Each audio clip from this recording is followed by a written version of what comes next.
Hello and welcome to Rajya Sabha Television. You're watching The Big Picture with me, Frank Pereira. Responding to a Russian government demand to drastically slash American diplomatic staff in Russia, the Trump administration on Thursday ordered Moscow to close 3 of its consular offices in the United States. Russia will be required to close its consulate general in San Francisco, the Chancery Annex in Washington, and the consular annex in New York, the State Department announced. Now, the deadline is Saturday. The move was the latest tit-for-tat in worsening relations between Washington and Moscow, despite President Trump's expressions of friendliness towards Russian President Vladimir Putin. On this edition of The Big Picture, we'll take a closer look at the US's move to order the closure of Russian consular offices. Joining me on the program today are KP Nair, strategic analyst, Pinak Ranjan Chakravarti, former secretary, MEA, and also distinguished fellow ORF. Vivek Kachu, former diplomat, will also join us on the program today. I'd like to start with you, Mr. Nair. What do you think of this latest move by the United States to ask the Russians to close their offices? Well, this has been going on, as you know, for some time. But a couple of things about the latest tit-for-tat developments I want to mention. Yes. State Department spokeswoman Heather Nauert, for example, announcing this, said that this is the sanctions, the original sanctions by Obama administration, which started this. With regards to Crimea? Yes. No. It's I'm talking of the one after the US elections. Okay. Yes. So she said that those sanctions and expulsions were on account of Russia's interference in our domestic affairs. The interesting thing is, you know, her president, Trump, has maintained that Russia didn't do anything. There is no proof that Russia did anything. And here is the State Department spokeswoman challenging the president, saying that this is a reaction to Russia's interference in our internal affairs. And that is probably the most remarkable aspect of it. In how many countries can a foreign affairs spokeswoman challenge the position of the president? The other significant thing is that White House subsequently said that President Trump personally ordered the latest closures. Now, this again, so tit for tat is going just beyond expulsions and closures now, because when Putin announced earlier the drastic cut down in American staff in Russia, he said that he took the decision personally. So now even decisions are tit for tat, you know. So, but overall the situation is deteriorating, you see. For example, in a few days there will be these massive military exercises in the Baltics. So the Americans have sent a fleet of F-16s there. So it is going beyond just diplomatic actions. I mean, going beyond that into arms build-up and increasing tensions. That is what we have to note. Sure. You know, Ambassador Chakrabarti, I'd like to bring you to the picture now. Are we going to witness another Cold War-like scenario in the days to come, or is it difficult to make that assessment at the moment? Well, I think the Cold War number 2, as we say, Cold War .2, seems to be already in place in many ways. If you look at some of these sanctions, look at the tit-for-tat expulsions and closure of missions and posts. So this used to happen during the Cold War a lot. But it's happening today when the Cold War is long over, the Soviet Union does not exist anymore. Russia is I would say, a shadow of itself in the sense of, if you compare it with the Soviet Union. So the question really is, why is the US doing all these things? Of course, the trigger was Crimea, when Russia, the two issues here, Crimea and Ukraine, I think, and it's it'll take a long time to explain why Russia acted as it did in Crimea and Ukraine. And what was the trigger for that kind of a thing? I think the American establishment, let me say, put it this way, establishment meaning sometimes now the word deep state is used, the intelligence community, the old established Cold Warriors and the neocons, etc., somehow still have not got over the legacy of the Cold War. They still want to teach Russia a lesson. And I think that is unfortunately the case that one is seeing here. Now, when Obama sanctioned or announced the closure of certain missions and reduction in the staff strength of Russia, of Russian diplomats and staff in the US, ostensibly on the ground that they had interfered in the election, but till date, no evidence has ever been produced. Now, if Obama did that, I would assume that he was shown the evidence, because I cannot imagine that it would be done, or unless they thought this was a good way of retaliating against what Russia had done in Crimea and Ukraine. So I really don't know what triggered it off, although it has been pegged on the issue of Russian interference in American elections, the email hacking and all kinds of things. So these are charges and counter charges that have been made. Russia has denied it many a times, even at the level of Putin. So I think one has to go back to that point that I made about the Cold Warriors still surviving in the American establishment, and this kind of it still lingers even till date, and that's what it still lingers, though, and there is no reason apart from teaching Russia a lesson, because Russia is not in the same position to challenge the US, although it has challenged the US in Syria, for example, where the US has probably just stepped back and allowed Russia to handle things. So there's a whole lot of shall we say disagreements and irritants on the bilateral agenda. Ambassador Kachyu has joined us on the debate now. Ambassador Kachyu, I know you've not heard the previous two speakers speak, but let me start with you and ask you another question. This tit for tat between the United States and Russia has been going on for a while now, and both the speakers have spoken about that. Can you expect some kind of a retaliation this time around from Russia as far as what the US has done today?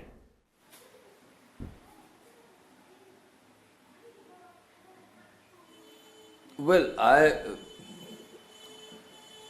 diplomatic retaliation may not take place because the Russians already reduced the number of US personnel in US missions in Russia very substantially, and to that extent this is a retaliation by the Americans. However, there is a possibility that the Russians may try to strike back in some other manner. The precise way they'll do it is not quite clear, because Putin is not someone who takes things lying down. Till now, Putin has been careful, as has Trump, not to try to take the relationship over the precipice. And therefore, both presidents may try to pull it back. But the fact is that given the allegations of Russian meddling in US presidential politics, Trump's hands are virtually tied. And therefore, I think the antagonistic elements of the relationship will continue for quite some time. Okay. Mr. Nair, taking a cue from what Ambassador Kachyu just said, he said that Trump's hands are tied. Is that what's happening in the United States? Because you yourself mentioned in your opening statement that the president is saying something else and the secretary is saying something else. So clearly, things are not going in the right direction as far as the president of the United States is concerned. Well, literally speaking, anyone who can tie Trump's hands is yet to be born. And if anyone ties his hands, he will use his legs. And if his legs are also tied, he will use his tongue very effectively, as we have seen since he entered the presidential campaign. But we have to realize that for the first time in history perhaps, three generals are running US foreign and security policy. General Mattis, General Kelly and General McMaster. I mean, you may mention that General Eisenhower became president, but by the time Eisenhower became president, he had already undergone a transformation and become a civilian sort of thing. So, in a situation where the generals are running America's foreign policy, a bit like Pakistan in fact, of course institutions are strong in the US, this sort of thing is to be expected. I mean, my understanding from the Trump statements and tweets and everything is that he would still like to improve relations with Moscow. But you know, But is someone within the establishment trying to undermine his efforts? that's what I'm saying, because he's being overtaken by events, you know. I believe that a major trigger for the latest round of deterioration in relations was the visit of the defense secretary to Ukraine. Of course, it could be argued that the defense secretary visited Ukraine because a few days earlier Putin had gone to Crimea. But you know, it's going beyond just US-Russia relations, going beyond diplomatic activities. The theater of rivalry and animosity between US and Russia is spreading fast beyond all this, and very demonstratively, as happened with the Mattis visit to Kiev and Putin's visit to Crimea. Sure. You know, Ambassador Chakravarti, are we witnessing extreme polarization all across the world? Is that what's happening? Everybody looking within and looking out for themselves first? Well, I would say in a way that's true. There is polarization going on, particularly with, it began with the Trump campaign really. Polarization within America, then his kind of articulation of what he is going to do, America first, etc., that each one for himself or herself, that kind of an attitude. But then what's going to happen? I think Russia will certainly feel the pinch of the sanctions. And let me talk a little bit about the sanctions. You see, Trump's hands are also tied because of Congress. Congress has passed the law, and it was, of course, the president has a right, the American president, to veto the law. But that can again be overturned by the Congress. And there's a certain Paul Ryan that he has to deal with as well. Of course. So I'm not going into those interpersonal relationships. I'm using the word Congress as a generic, overall term. So he realizes that he cannot take on the Congress after it has passed in both the houses a sanctions law. So he had to sign it, and he did it. And although he claimed that it was with his full consent, etc., and all that. But remember what Trump said during the campaign and what he promised to do. These kind of things are completely against what what he had envisaged as as resetting the relationship with Russia, which is what he wanted to do. But that's not happening because he is hemmed in and his hands are tied by the Congress, by the intelligence community, by others. And as Mr. Nair has just said, that there are three generals running security and foreign policy of the US. Now, these generals all grew up during the Cold War. So, there is a mindset which sets in when you are brought up in that kind of a Cold War. And I am sure that has a role to play in the way things are happening between these two countries. And the result of which, of course, is that Russia is feeling and getting a little more isolated, although the Europeans are not very happy with these sanctions because they have invested a lot in Russia, in the Nord Stream pipeline, gas pipelines and things like that. And what is happening is that slowly Russia is actually gravitating towards China. Now, for us, that's not a very good thing. And so the geopolitical consequences of that are not very good for India. Sure. Ambassador Kachu, taking a point from what Ambassador Chakravarti just said, the hatred between the two countries is so deep rooted and it goes down so deep that the fact that the resetting of relationship between these two countries can never happen despite the bonhomie at the level of the presidents.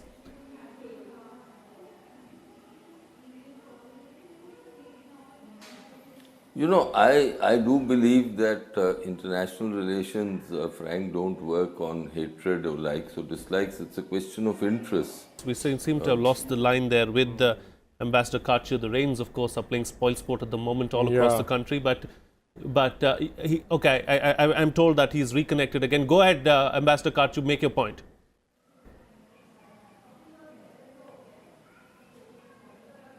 No,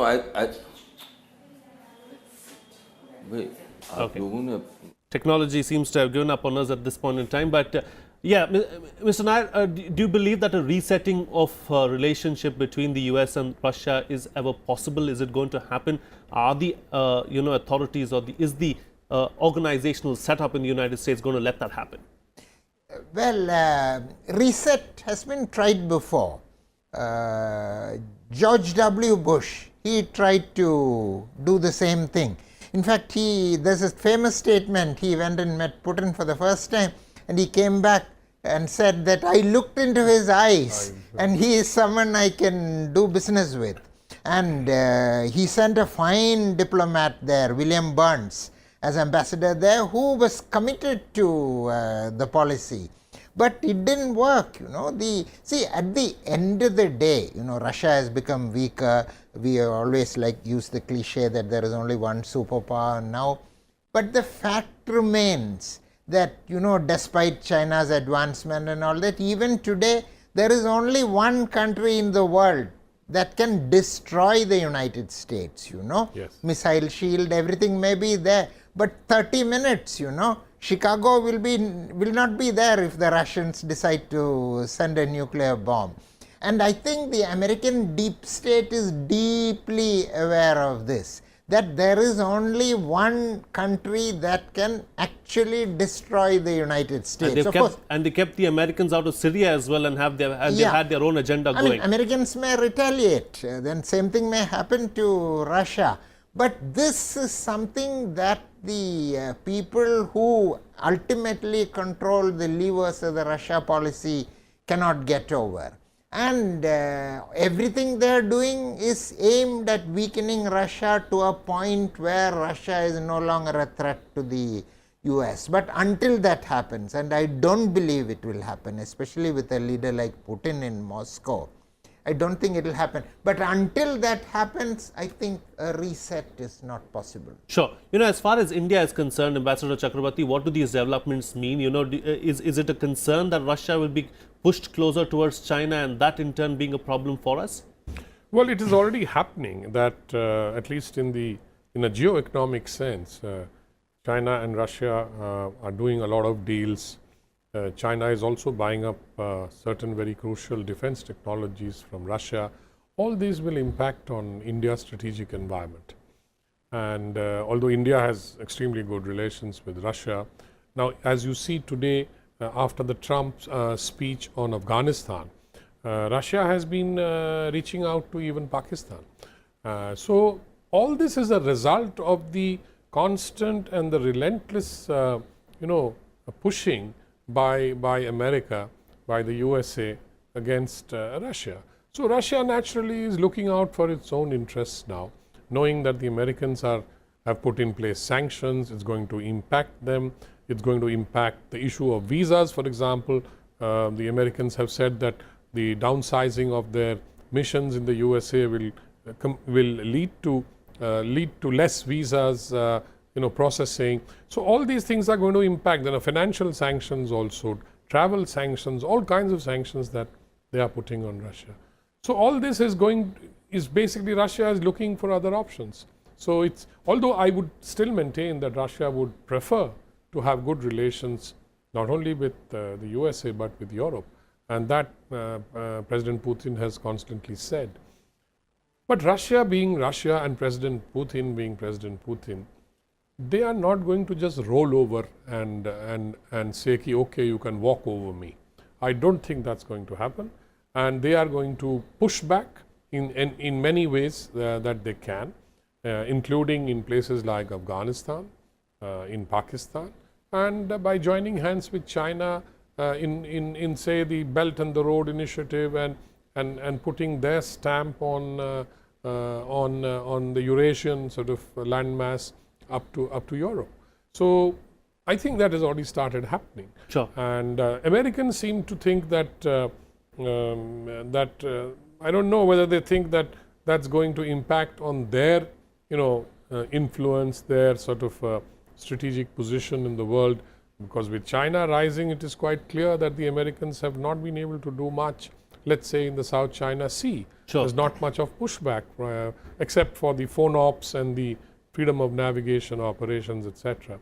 So we are in a situation of flux, and we really don't know exactly how this will finally, all the chips will fall in place. So that is the situation.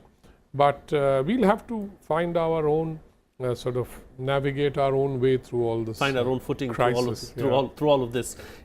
Ambassador Kachyu has rejoined us again after that little technical snag. Ambassador Kachyu, as far as India is concerned, what is it? How do we sit back and view all of this being played on the geopolitical stage?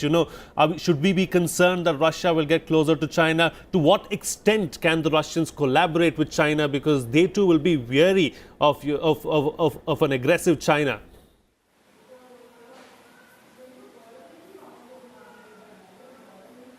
I entirely concur with you. I think the Russians embrace, this Chinese Russian embrace shouldn't be taken as a permanent one or as a very intense one. The Russians will be, of course, deeply concerned about China's rise. Also, I heard Mr. Nair, and I do believe that in neither Russian military or among the American military there is any desire to have a nuclear conflagration, even though both sides are mindful of the destructive capacities that each other have. The Americans, I think, were deeply disturbed by Crimea. They should not have, because I do think that Ukraine, or trying to get Ukraine into the Western European fold, was a mistake. It would have been far better if Ukraine was left as it is, because for Putin that was a terribly aggressive move, and that is, to my mind, what triggered an entire series of events which has led to the present situation. Now, my impression is that Trump saw through this and wanted to find a way to reverse this. But there are problems, because in Europe and among conservative circles in America, they thought that what they were doing is correct. As far as India is concerned, I think we have to go back to the foundational principles of our policy and just watch this very carefully. We have important interests in both Russia and in the United States, and we should not try to get involved in their internecine difficulties. My feeling is that we need to keep communication channels open with Russia in an intense way, especially on Afghanistan and Pakistan, even though the Russian actions in Afghanistan especially are not on account of what is happening on the ground in Afghanistan, not on account of ISIS, because the ISIS is hardly a force in Afghanistan, certainly nowhere near the Taliban, but it is on account of the larger jockeying that is taking place between the Americans and the Russians. And that is something which is certainly worrying. All right. On that note, then, we'll have to call it a wrap on this edition of The Big Picture. I'd like to thank KP Nair, Pinak Ranjan Chakravarti and Vivek Kachyu for joining me on the program and putting things into perspective for us. At a time when the United States is reaching out to India, it is important that India keeps all its options on the table and doesn't close the door on Russia too, is the conclusion of this debate. Thank you so much for watching. See you again next time.